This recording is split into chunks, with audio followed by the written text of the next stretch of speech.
Hello my dear friends and net aspirants, welcome back to yet another video session of High Point. And this video is going to be about Ferdinand de Saussure, an important figure in structuralism who has laid down foundational theories of structuralism about sign, about the arbitrariness of language, about Langue and Perol. All those things we will see later in this video. And Saussure lived from 1857 to 1913. But if you have not yet subscribed to my channel, subscribe to my channel. If you are interested to have more contents related to English literature, literature theory and cultural studies and more. And also follow me on Instagram if you are also there on Instagram for variety of materials, and also visit my website www.highpoint.in if you want to save your time in digging for study materials for your NTU, UGC NET, JRF paper 2 preparation, and start spending your time on covering the entire materials and revising them. You can see everything whatever we have providing there after having the free trial.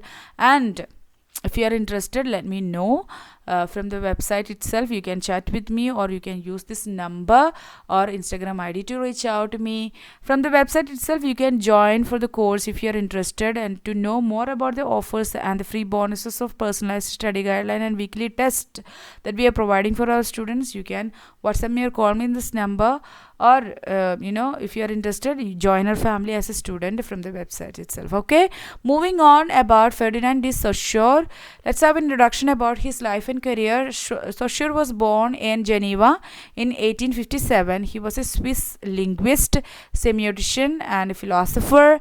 His ideas laid a foundation for many significant developments in both linguistics and semiotics in the 20th century. That's how Saussure is so important. We build all our theories based about structuralism and deconstruction upon Swiss linguist Saussure's ideas and theories about semiotics, about structure, about his linguistic theories. Okay, so that's how his ideas laid a foundation for many significant developments in linguistics and semiotics in 20th century. He is widely considered as one of the founders of 20th century linguistics and one of the major two founders. Charles Sanders Peirce and Ferdinand de Saussure, these two are considered as the founders of 20th century linguistics and semiotics, of semiotic or semiology as Saussure called it. So the principles that they were talking about, Saussure called it as semiotics or semiology. Now, one of his translators, Roy Harris, summarized Saussure's contribution to linguistics and the study of whole range of human sciences. It is particularly marked in linguistics, philosophy, psychoanalysis, psychology, sociology, and the anthropology. So in these fields especially, we can see a great influence of Saussure. Okay, his official translator Roy Harris makes this comment, about the whole range of human science is influenced by Saussure's ideas. Since it is about language, it must be like that. Although they have undergone extension and critique over time, the dimensions of organization introduced by Saussure continue to inform contemporary approaches to the phenomenon of language. So even after a certain period of time, everything will get critiques, right? So Saussure's idea of science and about his semiotic and linguistic ideas got critique over time, but even now certain contemporary approaches also get informed and influenced by his notions of linguistics and his concepts that he formulated. As Leonard Bloomfield stated after reviewing the course is one of his major work. He has given us the theoretical basis for a science of human speech. This is a quotation made by Leonard Bloomfield, a famous educationist, and he says that Saussure has given us the theoretical basis for a science of human speech. Now, about the key concepts put forward by Saussure. First one is bilateral sign. One of Saussure's key contribution to semiotic lies in what we called semiology. The concept of bilateral, two-sided, bi means two-sided sign which consists of a signifier and the signified. I have already mentioned this idea of bilateral sign, a sign consisting a signifier and a signified, when we had the introduction about structuralism in the previous video. If you have missed any of the videos in the lecture series of literary theory and criticism, you can find that in the I button. Okay. Now, bilateral sign means a sign. Anything can be a sign, like Pierce says. Anything can be a sign. And the sign, the sounds that you are hearing, the words that you are seeing, the object that you are saying, the things that you are thinking, that is even a sign. And the sign will consist two things at least, the signifier and the signified. A signifier is a linguistic form, a word, an object, or a sound that you are hearing. As signified is the meaning of the form that is forming inside or generating inside you. Once you hear a sound, what kind of meaning that you are forming inside you? Once you see something, what kind of meaning that you have inside you? The meaning that you are thinking, forming inside you. That is signified. So that is the bilateral sign concept laid by whom? Saussure. The second one is arbitrariness of signs. Saussure supported the argument for the arbitrariness of the sign although he did not deny the fact that some words are onomatopoeic or claim that picture-like symbols are fully arbitrary. So even though onomatopoeic means where the sound will suggest the meaning, hissing sound of snake, braying, or splashing of water. So all these things are onomatopoeic, where the sound itself will suggest the meaning. So in that case, it is not arbitrary fully. And the picture-like symbols, they are not arbitrary, but there the arbitrariness of language or arbitrariness of science is not fully applicable. But still, for a 99%, the relation between the signifier and the signified is arbitrary. Okay, arbitrary in the sense there is no one-to-one connection. The object never says the meaning is formed inside you have attributed the meaning to that. See, you are seeing a cat and you call this animal as a cat because you have that meaning inside, you know that meaning. Okay, and it is not that the cat has come to you and said that, see, you have to call me a cat. Human beings have given name to each object, each things, each idea, and everything around you. Okay, and if that is so, if that is not the case, then there will be only one language.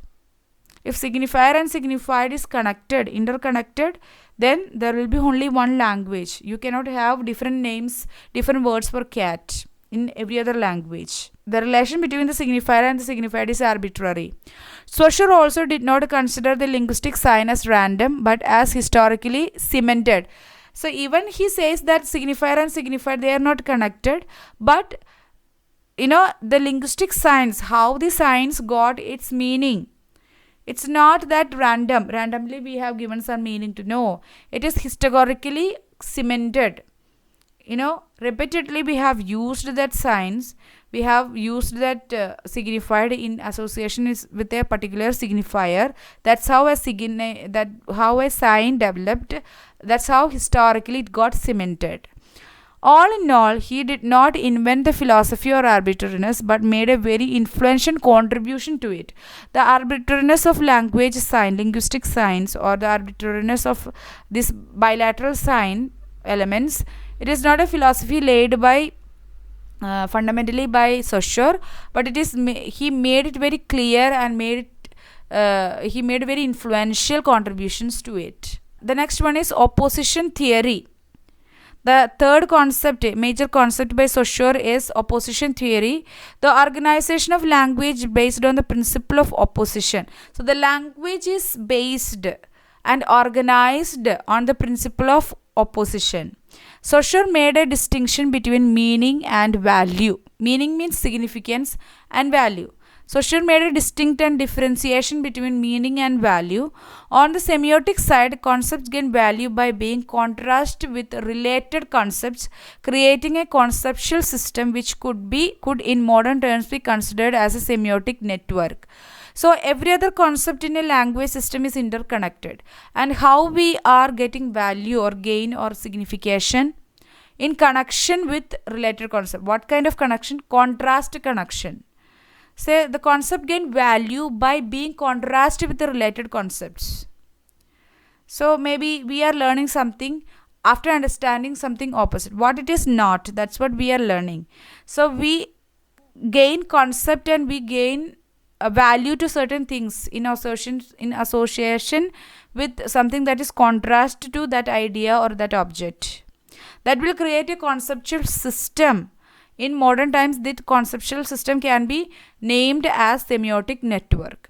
Each element within each system is eventually contrasted with all other elements in different types of relations, so that no two elements have the exact same values. You cannot find two words that have exactly the same meaning. There can be relations between and similarities between two or more words in meanings or in structure, but still you cannot find exactly same meanings for two words or two or more words. So each element within this system of language is eventually contrasted. They are in opposite relation. They are in different types of relations. There will be relations, but there cannot be exact meaning. So there cannot be exact signification. There cannot be exact value, because every other element in this system eventually contrasted with each other. That's why we are getting signification. That's how we are getting value. When we have a sign, when we have a sign, when we see, when we hear, or when we say something, a sign, how we are getting meaning, how we are getting value or signification in contrast with the other elements. Because when you say something, what it is not, that's how we are understanding, we are getting the meaning of what you are saying. Suppose you are saying this is a chair, and I immediately perceive it as a chair. How? It is not a bed, it is not a table, it is not a broom, it is not something else.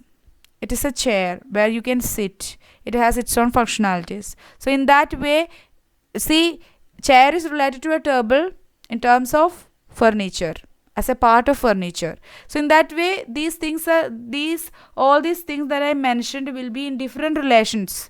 But we understand chair, when we hear about chair, and we immediately think that, see, chair is not something else. Chair is not this, chair is not that, but chair is this. Okay.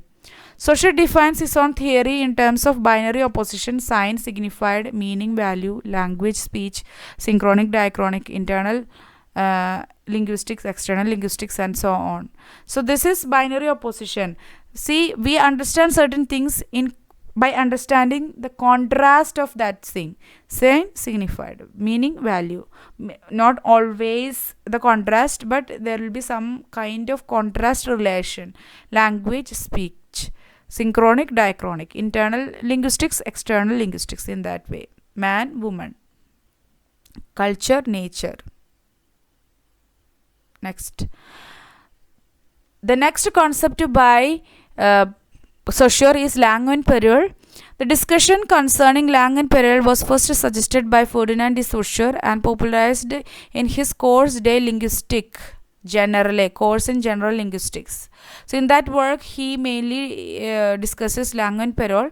Langue denotes a system of internalized shared rules governing a national language's vocabulary, grammar, and sound system. So what is the general rules that a language has?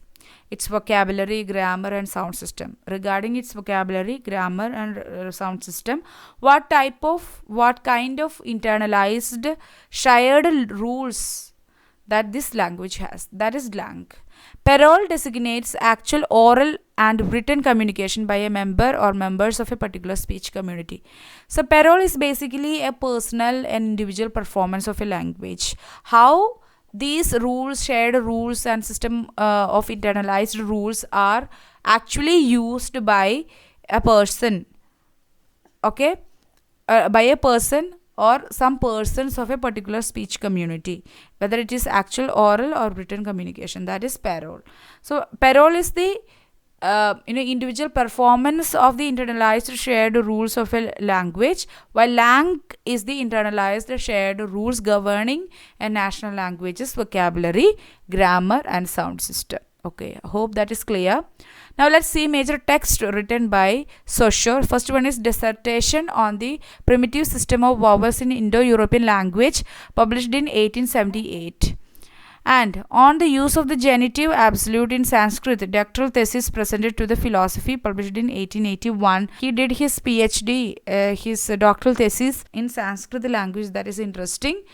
And course day linguistic general, a general course in linguistics, that is that published in 1916. First translation happened in 1959 and second translation again happened of course in general linguistic in 1983. Saussure third course of lectures in general linguistic also came out in 1993. So this please remember that course in general linguistics is an important work by Saussure, and it is also important in structuralism as well. Okay, remember that. So that's all about Saussure. I hope you got some idea about his major concepts, and you got titles of his major texts and some concepts and ideas related to Saussure. If you have any doubts, further queries and questions, you can comment all that in the comment section, and you can use the WhatsApp number or the Instagram ID to reach out to me. And also visit my website www.highpoint.in to get the further idea about what you need to cover for your NTA UGC NET JRF paper 2 exam. And if you are interested, join us as a student. And yeah, that's all. Meet you in the next video session. Thank you for watching this video. Stay tuned to High Point until the next video, and tata, bye bye. Thank you.